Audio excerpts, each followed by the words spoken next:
పరిస్థితుల్లో ఉండగా ఇప్పుడు ఏ రీతిగా ఉంది అంటే లోకం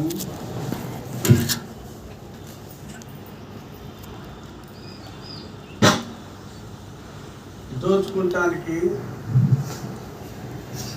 ఎదుటి వాని మీద చేపెట్టడానికి, వాడు పైకి రావటానికి లోకమంతా పరిగెడతా ఉంది. కష్టపడి సంపాదించడం అంటే లేట్ అయిపోతుందని దోచుకుంటానికి మనుషులు అధికంగా ఆశపడతా ఉన్న దినాలలో మనం ఉన్నాం. దోచుకోవటానికి అనేక మంది ప్రయత్నాలు చేస్తూ ఉన్నారు, మోసాలు చేస్తూ ఉన్నారు, దొంగతనాలు చేస్తూ ఉన్నారు. కనుక మనము దోచుకోబడకుండా దేవుడు మాటలు మనలను భద్రంగా చూసుకోండి అని చెప్పేసి దేవుడు యొక్క వాక్యం చెప్తా ఉంది. ఏమని అంటుంది అంటే,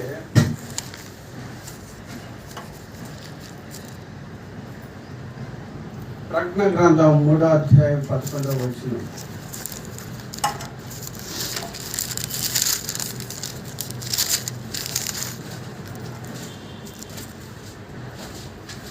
నేను త్వరగా వచ్చుచున్నాను. ఎవడును నీ కిరీటము అపహరింపకుండా నీకు కలిగిన దానిని గట్టిగా పట్టుకొనుము. చాలండి. యేసు ప్రభు చెప్తా ఉన్నాడు, నేను తిరిగి మీ దగ్గరికి వస్తాను.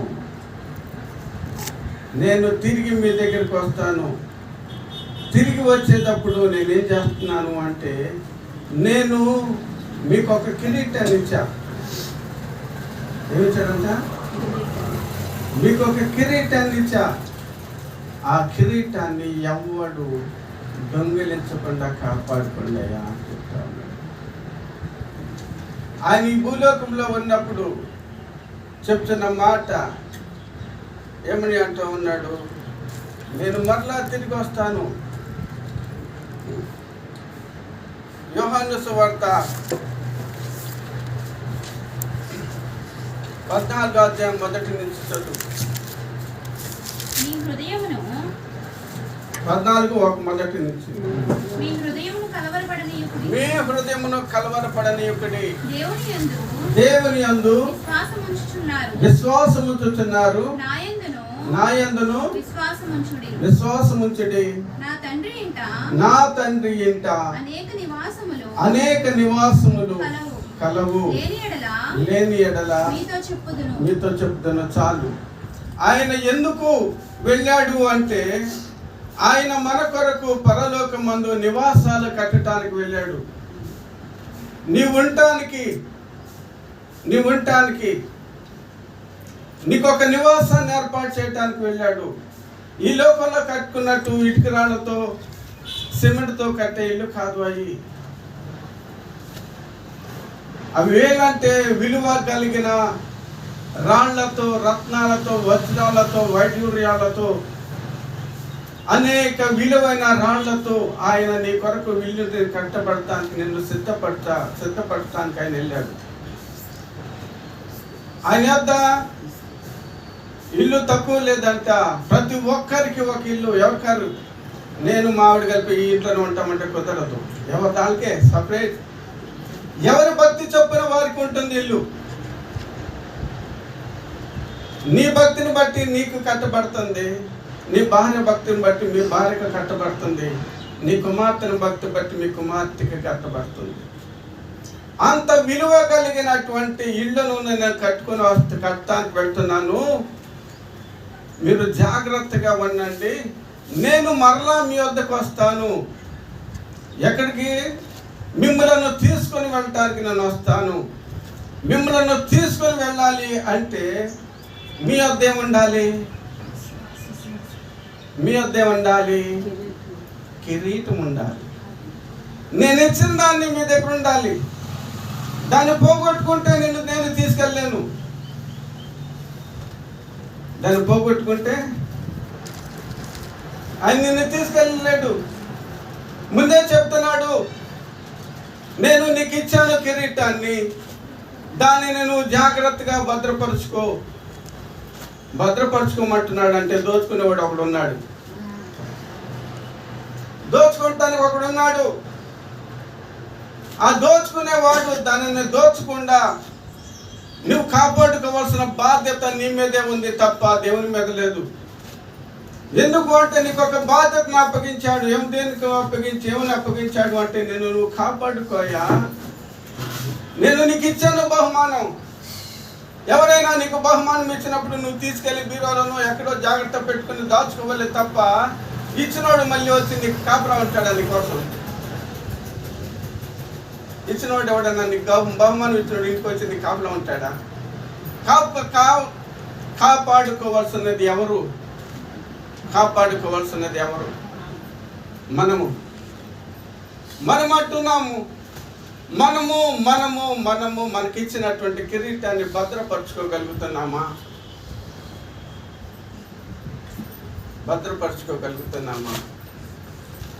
లేకపోతే దొంగ చేతులకు అప్పగించుకుంటున్నామా?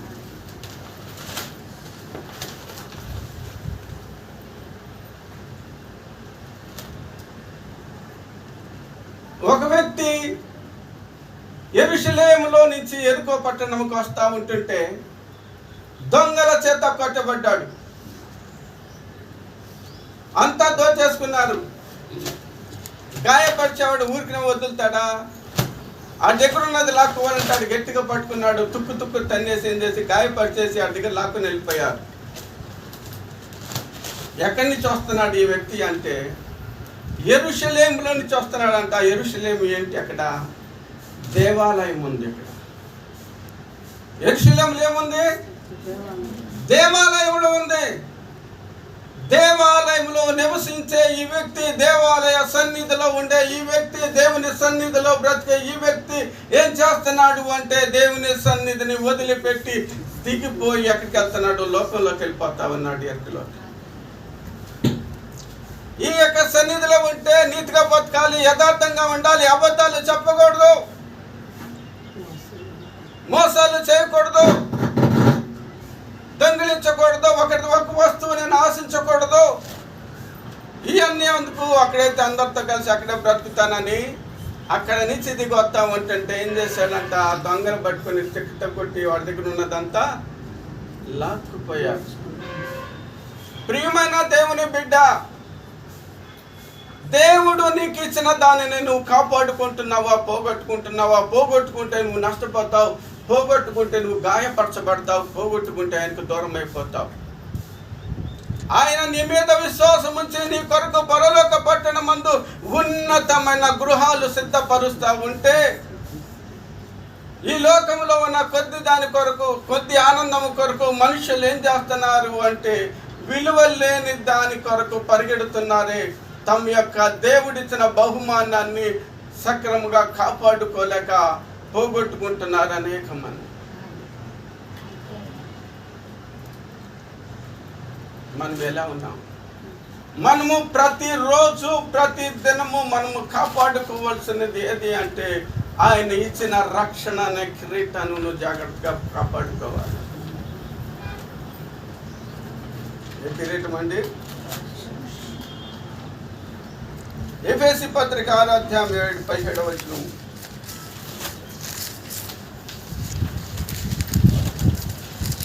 మరియు రక్షణ శిరస్త్రాణమును దేవుని వాక్యమును ఆయన ఏమిచ్చాడు? నీకు రక్షణ అనే శిరస్త్రాణము అంటే నీకు ఒక రక్షణ అనే కిరీటాన్ని నీకు ఇచ్చాడు. ఆయన రక్షణ అనే కిరీటాన్ని నువ్వు పోగొట్టుకుంటే నువ్వు ఎలాగూ తప్పించుకుందువు? రక్షణను కోల్పోతే నీ స్థితి బహు భయంకరంగా ఉంటుంది. దేవుని వాక్యం ఏం చెప్తుందో తెలుసా? నీలో రక్షణ శిరస్త్రానం నీలో ధరింపజేసేటప్పుడు నీలో ఉన్న చెడులో ఉన్నటువంటి గుణాలన్నిటిని తీసివేసి వాటిని పారద్రోలి నీ కొరకు ఒక కిరీటాన్ని దేవుడిచ్చాడు, నీ నెత్తి మీద పెట్టాడు. రక్షణ కొరకు దీనిని కాపాడుకుంటావని. నీలో ఉన్న దుర్గుణాలన్నిటిని పెరిగివేసి నీలో ఉన్న అప్యూతంతా తొలగింపజేసి నీలో ఉన్న అసహ్య కార్యములను తొలగించి నిన్ను తన బిడ్డగా ఉంచి నీకు ఏం చేశాడు? రక్షణ కిరీటాన్ని పెట్టాడు. ఆ కిరీటాన్ని మనం ఎంతవరకు కాపాడుకోవచ్చున్నామో ఆలోచించుకోవాల్సిన పరిస్థితి ఈ రోజుల్లో ఉంటుంది.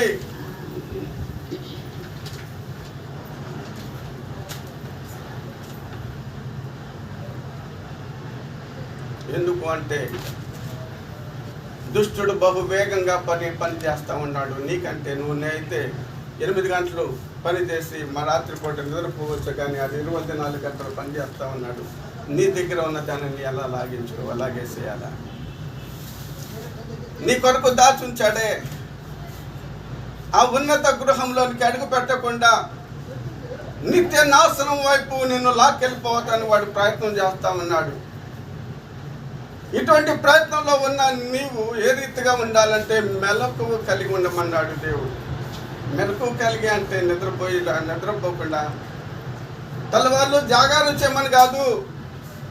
మెలకువ కలిగి ఉండమంటే నువ్వు జాగ్రత్తగా వివేకం కలిగి నేను చేస్తున్న పని ఏంటి, ఇది దేవుని చిత్తమా కాదా, నేను వెళుతున్న ప్రదేశం దేవుని చిత్తమా కాదా, నా ఆలోచనలు సరైనవే కావా,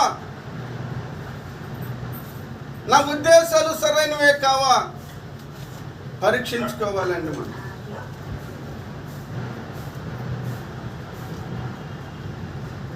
ఎక్కడికెక్కడికో వెళ్ళకూడదు, మనం ఎవరెవరి యువతకు వెళ్ళకూడదు. మనం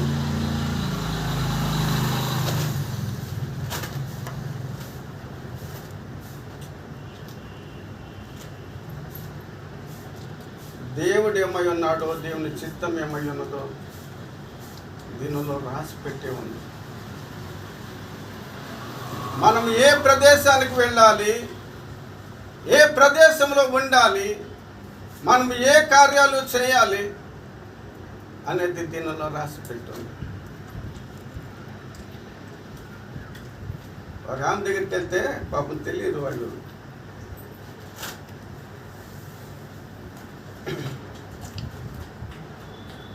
మా అమ్మ గొప్పదయా, మా అమ్మ గొప్పదే, మా అమ్మ గొప్పది కాబట్టే దేవుడు ఆమె కడుపులో పుట్టాడు. అమ్మ అంటే గొప్పదంట, అందుకనే దేవుడు ఆమె కడుపులో పుట్టాడంట. అందుకనే మనము ఆర్సీఎం చర్చలకు వెళ్తే అమ్మగారు ఎంత ఉంటుంది, అయ్యగారేమో చేతులు ఎంత ఉంటాడు. మనిషికి ఆలోచనలు లేదా? అమ్మను పుట్టించింది ఎవడు? ఈ అమ్మను పుట్టించింది ఎవరండి? ఆయన కాదా? ఒక దేశుడు ఒక మాట అన్నాడు, కలెక్టర్ గారు కారు వేసుకుని వస్తాడయ్యా, కలెక్టర్ గారు మెళ్ళ కారు దండేస్తావా, కారుకి వేస్తావా? కారును ఉపయోగించుకున్నాడు నీ దగ్గర రావటానికి, అంతే. అది 50 లక్షల కారు అని చెప్పేసి దానికి దండేస్తావా? వచ్చిన వాడికి విలువిస్తావా, లేకపోతే తెచ్చిన దానికి విలువిస్తావా? మనం ఆలోచించాలి. జ్ఞానం ఇచ్చాడు దేవుడు, మనకి తెలివిని ఇచ్చాడు, వివేకాన్ని ఇచ్చాడు. నువ్వు ఎక్కడికి వెళ్తున్నావు? దీనిని ఆరాధించడానికి నువ్వు వెళ్తున్నావు. నువ్వు అనుకుంటావు పర్వాలేదులే అనుకుంటావు, కానీ శత్రువు నీ తల మీద ఉన్న దానిని తీసుకెళ్ళిపోతా ఉన్నాడు. శత్రువు నీ దగ్గర ఉన్నదాన్ని లాగేస్తున్నాడు. అది నువ్వు గ్రహించడం లేదు. ఒక మాయలో నువ్వు ఉంటున్నావు. ఆ మాయ నుంచి నేను విడుదల కావాలని దేవుడు కోరుకుంటా ఉన్నాడు. ఆ మాయ నుంచి విడుదల కావాలి. నువ్వు వెళుతున్న ప్రదేశం సరైనది కాదు. అక్కడ నేను లేను. ఎక్కడైతే ఇద్దరు ముగ్గురు మోకరించుంటారు, నీ భార్య భర్త ఇద్దరు కలిసి మోకరించుకుంటారు, అక్కడ ఉన్నా నేను.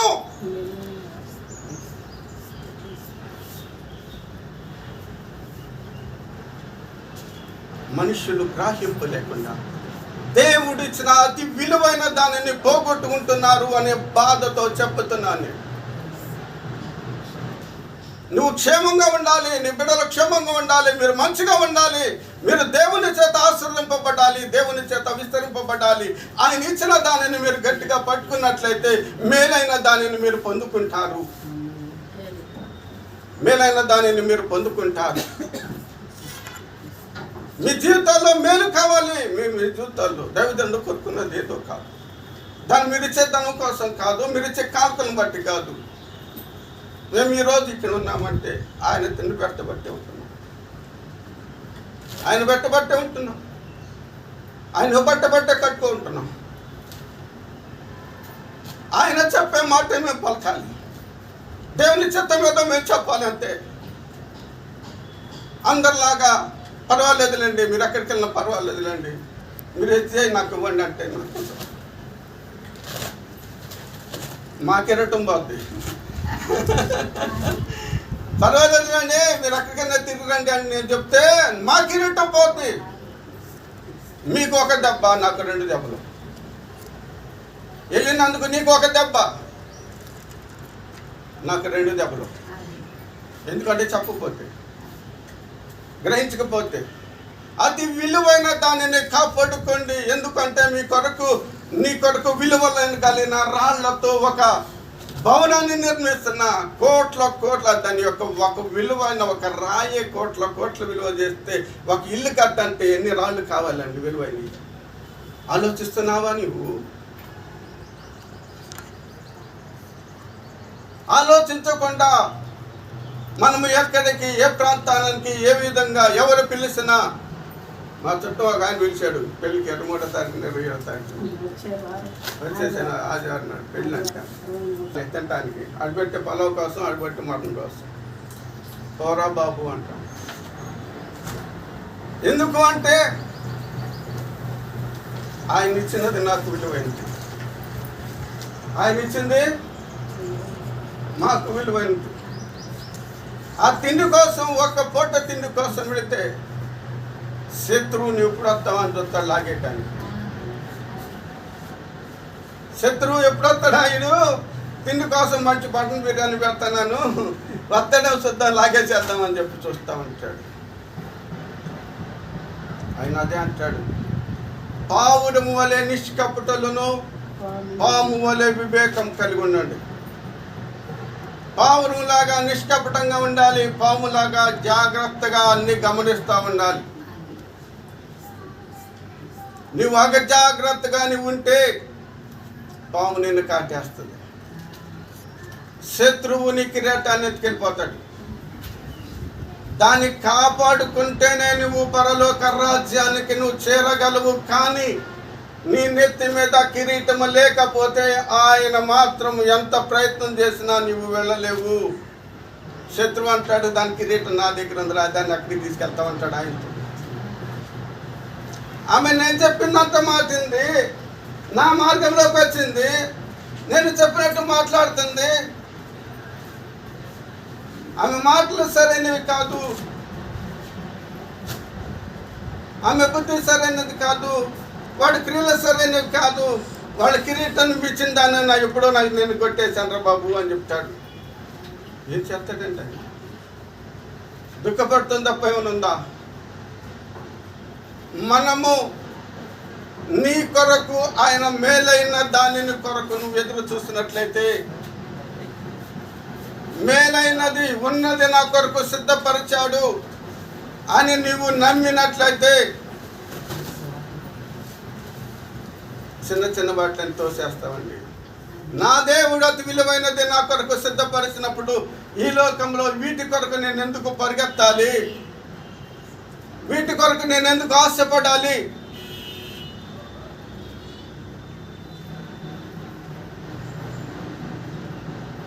మనుషులమైన మనకు కొన్ని బలహీనతలు ఉంటాయి.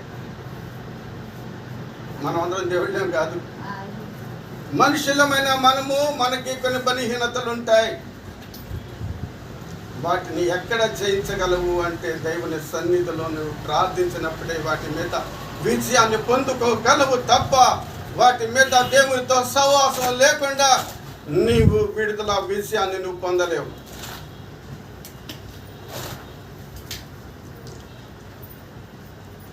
అయ్యో నేనంత బలహీనుడను, ఇట్టి మరణపు శరీరం నుంచి నన్ను ఎవడు విడిపిస్తాడు అని పౌలు భక్తుడు ఏడుతా ఉన్నాడు. నేను అది చేయకూడదు అనుకుంటున్నాను, వెళ్ళి చేసేస్తున్నాను. నేను మాట్లాడకూడదు అనుకుంటున్నాను, వెళ్ళి మాట్లాడేస్తాను. నేను తిట్టకూడదు అనుకుంటున్నా, వెళ్ళి తిట్టేస్తున్నాను. ఇట్టి మరణపు శరీరాన్ని నుంచి నన్ను ఎవడు విడిపిస్తాడా అని పౌలు భక్తుడు ఏడుతా ఉన్నాడు. ప్రియమైన దేవుని బిడ్డలారా, మనము ఇంకెంత జాగ్రత్తగా ఉండాలి. మనము ఈ గ్రంథంలో 14 గ్రంథాలు రాసిన భక్తుడు ఎడుతా ఉన్నాడు, నన్ను ఎవడు విడిపిస్తాడ్రా బాబు అని ఎడుతా ఉన్నాడు. ఒకటి తక్క 40 కొరడా దెబ్బలు 3 సార్లు తిన్నవాడు ఎడుతా ఉన్నాడు, నన్ను విడిపించాయా అని. ప్రియమైన దేవుని బిడ్డలారా, మనము అతి జాగ్రత్త కలిగి ఉండాలి, అతి జాగ్రత్తగా నడుచుకోవాలి. రక్షణ అనేది నీకు ఊరికనే దొరకలా. రక్షణ అనేది ప్రపంచంలో ఎంతమంది లేరు, లోకంలో ఎంతమంది లేరు. ఈరోజు నేను కూర్చోబెట్టాడంటే నీకు రక్షణ ఇచ్చి కూర్చోబెట్టాడు, నీకు ఒక శిరస్త్రానం ధరించి ఇక్కడ కూర్చోబెట్టాడు. మనము గ్రహించలేకపోతా ఉన్నాము. ఒక శిరస్త్రానాన్ని, ఒక కిరీటాన్ని నీకు ఇచ్చి ఆయన తన మందిరంలో కూర్చోబెట్టాడు. లోకులకి లేదు, అది వాళ్ళ తలల మీద లేదు. నువ్వు ఈరోజు ఇక్కడ కూర్చున్నావు అంటే నీ తల మీద ఒక శిర, నీకు ఒక కిరీటాన్ని విలువ కలిగిన దానిని ఎవడు కొనలేని దానిని నీ స్థానం పెట్టినప్పుడు ఆ విలువను నువ్వు గ్రహించినట్లయితే నువ్వు భద్రంగా చేసుకుంటావు. మట్టితో చేసింది అయితే ఎక్కడ పడితే అక్కడ పడతావు, కానీ విలువంది అయితే జాగ్రత్తగా బీరోలో జాగ్రత్తగా పెట్టేసి తాళాలు వేసి తాళాలు మళ్ళీ అక్కడ కొట్టేస్తారని బొట్లో పెట్టుకుంటారు. అంత ఈ లోకంలో ఉన్న విలువైన దానిని, ఒక వస్తువుని నువ్వు అంత జాగ్రత్తగా చేసుకుంటున్నావే, నీ తల మీద పెట్టిన కిరీటానికి నీకు అంత నిర్లక్ష్యమేలా, అంత నిర్లక్ష్యమేలా.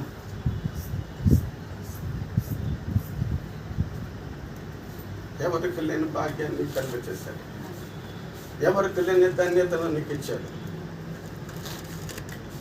ఎవరు ఊహించిన కార్యాలు నీ జీవితంలో చేస్తా ఉన్నాడే.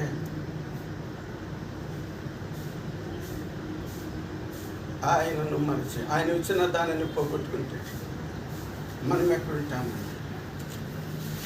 మనం ఎక్కడ ఉంటాం? ఎరుకో నుంచి దిగి వచ్చిన వాడిని శత్రువు కొట్టినట్టుగానే నిన్ను కొడటానికి శత్రువు రెడీగా ఉన్నాడు. నిన్ను గాయపరచడానికి, నిన్ను దూరంగా లాక్కెళ్ళిపోవటానికి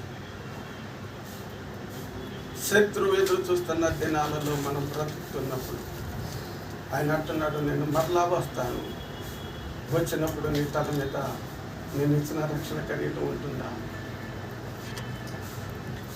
రక్షణ కిరీటం ఉంటుందా? లేదా శత్రువుకి ఇచ్చేస్తాను. చిన్న వాటి కొరకే, చిన్న వాటి కొరకే ఎవరో మెప్పు కొరకు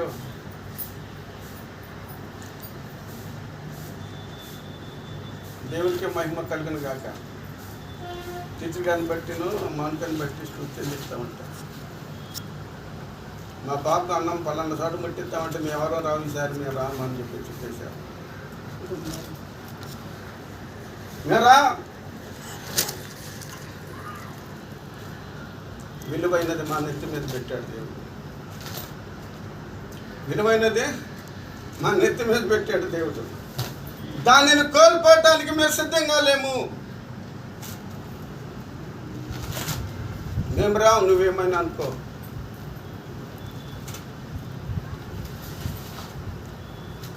అటువంటి సవాలు కలిగిన జీవితాన్ని మనం జీవించాలి లోకంలో. ఎవరో ఏదో అనుకుంటాడో, ఒక పూట పోతే ఏమైంది అనుకుంటే విలువైన దానిని నువ్వు కోల్పోతున్నావని గ్రహింపు నీకు కలగాలి. అదా ఇదా రెండు మార్గాలు నీ ఎదుట పెట్టానయ్యా. ఒకటి ఇరుకుగా ఉంటుంది, కొద్ది కష్టంగానే ఉంటుంది, కొద్ది నొప్పిగానే ఉంటుంది, కొద్ది బాధగానే ఉంటుంది. ఇంకోటి ఉంది విశాలంగా ఉంటుంది. ఎట్టైనా తిరగవచ్చు, ఎట్టైనా పోవచ్చు, ఎట్టైనా మాట్లాడవచ్చు, ఏ రీతిగా జీవించానో జీవించవచ్చు. కానీ ఇరుకుదారి వస్తే విలువ కలిగిన బహుమానం నీ కొరకు నేను సిద్ధపడుతున్న పైన నేను ఇప్పుడు ఎలా వెళ్ళాను? అపోస్తల కార్యం 1వ అధ్యాయం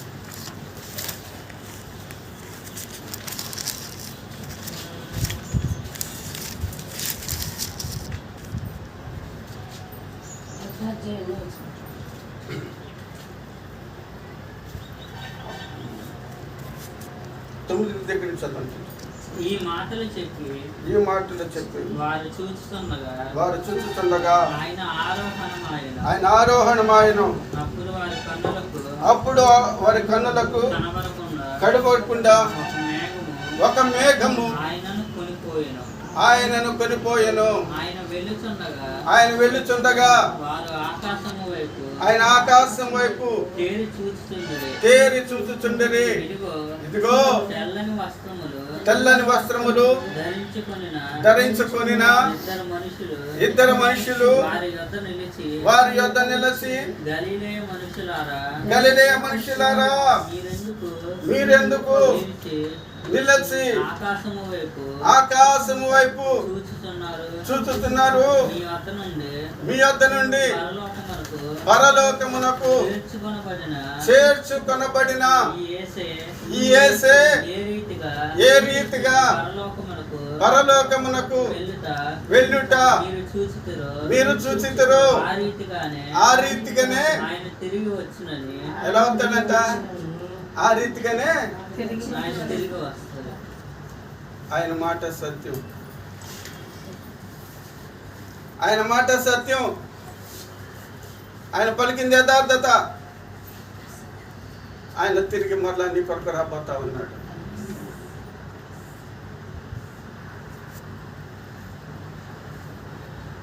రాబోతుంది. భయంకరమైన దినాలు రాబోతా ఉన్నాయి. వాటిని తప్పించడానికి మళ్ళా నీ యొద్దకు రాబోతా ఉన్నాడు. వాటిని విడిపించడానికి నీ యొద్దకు రాబోతా ఉన్నాడు. ఆ బాధలు చూడకుండా నిన్ను తీసుకెళ్దామని, ఆ వేదన భరించకుండా నిన్ను తీసుకెళ్ళడానికి రాబోతా ఉన్నాడు. ఎలా వెళ్ళాడు అలా వస్తాడు. దాని మీద మనం నమ్మిక ఉంచాలి. దాని మీద నమ్మిక ఉంచి ఆయన తిరిగి వస్తాడు అనుకున్నప్పుడే మాత్రమే నువ్వు భద్రం చేసుకోగలవు తప్ప ఆయన తిరిగి వచ్చినప్పుడు నా తల మీద శిరస్థానం ముందా, కానిసిన కిరీటం ముందా నేను పరిశీలించుకోవాలి. ఆయన రాకముందే పరిశీలించుకోవాలి. పోగొట్టుకుంటే ఎక్కడ పోగొట్టుకున్నానా, ఎక్కడ పడిపోయానా, తిరిగి సంపాదించుకోగలిగిన శక్తి కూడా నీకు ఇచ్చాడు. తిరిగి సమకూర్చుకోగలిగిన శక్తి నీకు ఇచ్చాడు. ఆయన సన్నిధిలో నువ్వు ప్రలాపించి, నువ్వు చేసిన పొరపాటు, నువ్వు చేసిన తప్పు ఆయన సన్నిధిలో ఒప్పుకొని దుఃఖించి కన్నీసి విడిచినట్లయితే లాక్కొచ్చి మరలా నీకు తరింపజేస్తాడు. పర్వాలేదులే, ఏమవుతుందిలే, అడగపోతే ఏమైందిలే, తప్పు అయిపోయినా ఏం పర్వాలేదులే అనుకుంటే ఆయన తీసుకొచ్చి మళ్ళా తరింపచ్చు. నువ్వు ఎప్పుడైతే దావీదు తన కిరీటాన్ని కోల్పోయాడు దావీదు. పర్వాలేదులే అనుకుంటా ఉన్నాడు. ఒక దైవజనుడు వచ్చాడు, అడిగాడు, ఒకడికి 100 గొర్రెలు ఉన్నాయి, పక్కనోడికి ఒకటే గొర్రె ఉంది. ఈ 100 గొర్రెలు ఉన్నవాడు ఒక్క గొర్రె కూడా లాక్కున్నాడు. ఏం చేయమంటావన్నాడు. అంత దుర్మార్గం చేశాడా? ఆయన తీసుకొచ్చి చంపేసేద్దామన్నాడు. ఆడు నువ్వేరా అన్నాడు.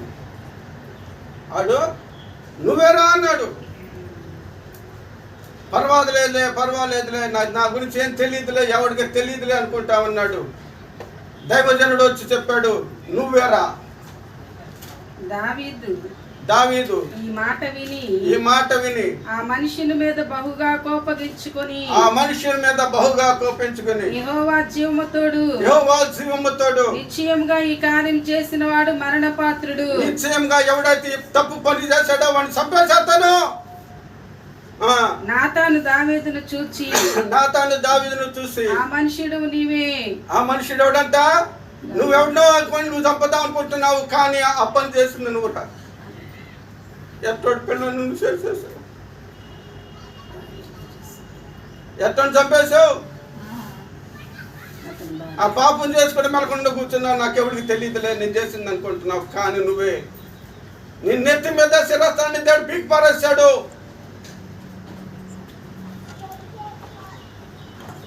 సింహాసనం దిగి తల నాలకేసి కొట్టి బూడిదలో పొర్రాడి ఏడ్చి ఏడ్చి ఏడ్చి ఏడ్చి ఏడ్చి ఏడ్చి మరలా కిరీటంత అనుకున్నాడు. దేవుని యొక్క క్షమాపణ కోరుకున్నాడు.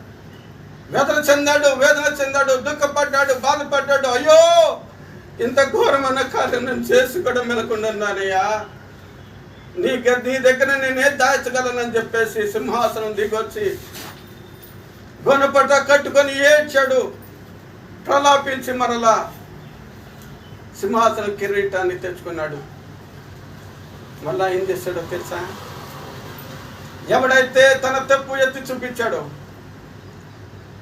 ఎవడైతే తను సరి చేయటానికి బుద్ధి చెప్పాడో, కొంతమందికి తప్పెత్తి చూస్తే కోపాలు వచ్చేస్తాయి. అయ్యా ఈ పొరపాటు చేస్తున్నామంటే అని చెప్పేసి తిరుగుబాటు చేస్తారు. దావీదు తిరుగుబాటు చేయలే. తర్వాత తన కుమారుడు పెట్టాక ఎవడైతే తను సరి చేశాడో ఆ దైవజనుని పేరు పెట్టేశాడు.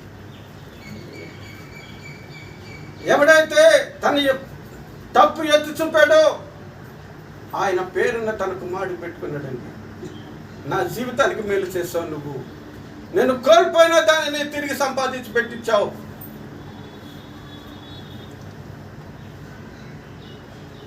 మనము చేసిన పొరపాటుని ఏ దైవజనుడైనా ఎత్తి చూపిస్తే మనలో కోపం రగలకూడదు, కానీ సరి చేసుకున్నట్టయితే మీ జీవితం మేలులతో నింపే దేవుడు. ఆమేన్. కోల్పోయిన దానిని తిరిగి ధరింపజేసేవాడు.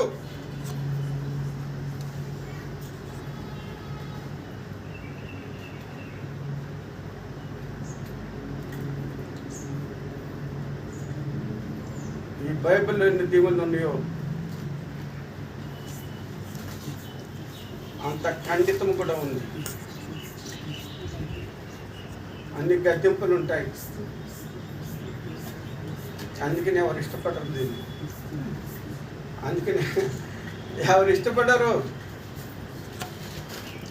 పర్వాలేదులే, చేసేవాళ్ళే మనిషికి ఎవరు చేస్తాడు, గాడి చేసి నువ్వు చేసేవాళ్ళు పర్వాలేదులే అనుకుంటూ ఉంటారు అనమాట. అని చెప్తే మంచిగా ఉంటుంది, ఖండిస్తే జనులకు కోపం వచ్చేస్తారు.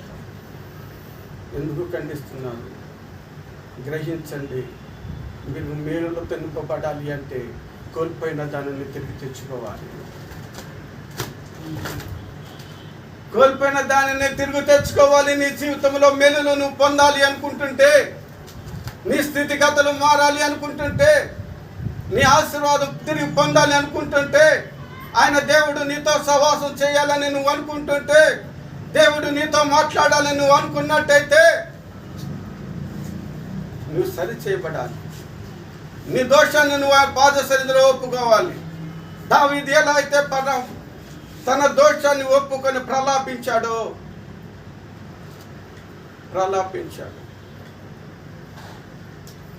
నేను చేసిన దోషం బట్టి ఒక రాత్రి క్షణక్షణం ఏడ్చా, రాత్రి అంతా ఏడ్చాను. ఆ బాధను భరించలేక ఏడ్చా. మరలా లేపాడు, మరలా ధరింపజేశాడు. నన్ను ఈ రీతిగా నిలబెట్టాడు. నేను ఊహించలేదు ఇలా నిలబెడతాను, నేను నిలబెడతాను ఊహించలేదు. ఆ మహోన్నతుడైన దేవుడు ఎంత కరుణ కలిగిన వాడు అంటే మనము మన దోషాన్ని ఒప్పుకున్నట్లయితే ఆయన తన రక్తం చేత శుద్ధీకరించి మళ్ళా నేను దీవులతో నింపే దేవుడి మాటలు దీవించను గాక.